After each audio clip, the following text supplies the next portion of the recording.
एक छोटे से गांव में रूपाली नाम की एक प्यारी सी बच्ची रहती थी। उसे रंग बरंगी तितलियां बहुत पसंद थीं। वो अक्सर अपने घर के पीछे बने बाग में घंटों तितलियों को पकड़ने की कोशिश करती, पर वो हमेशा उड़ जाती थीं। एक दिन जब रूपाली उदास होकर एक फूल के पास बैठी थी, तो उसने एक ऐसी तितली देखी जो उसने पहले कभी नहीं देखी थी। इसके पंख सोने और चांदी के तारों जैसे चमक रहे थे और उसके जिस्म से हल्की सी रोशनी निकल रही थी। रूपाली धीरे से उठी और इस अद्भुत तितली की तरफ बढ़ी। जैसे ही रूपाली ने तितली को पकड़ने के लिए हाथ बढ़ाया, तितली फिसफिसाई, मुझे मत पकड़ो, मैं एक जादुई तितली हूँ।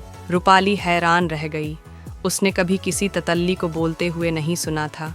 उसने धीरे से अपना हाथ पीछे खींच लिया और पूछा, तुम जादुई हो? क्या तुम उड़ सकती हो?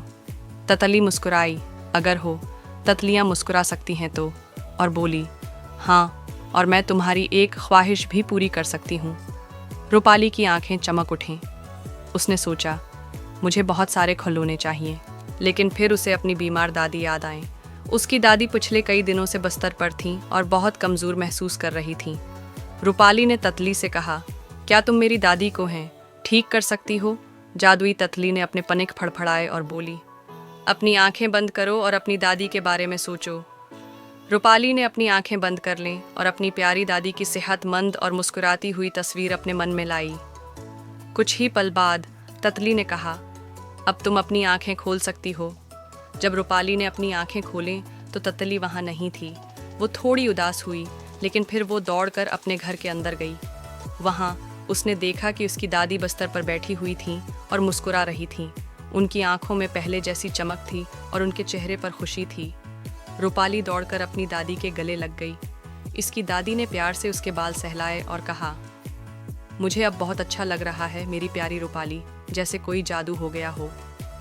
रूपाली समझ गई कि ये जादुई तितली का ही काम था। वो वापस बाग में गई और इस जादुई तितली को शुक्रिया कहना चाहती थी, लेकिन वो वहाँ नहीं थी।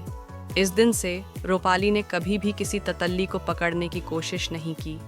वो जानती थी कि फितरत है में कई अद्भुत चीज़ें हैं और हमें उनका एहतराम करना चाहिए।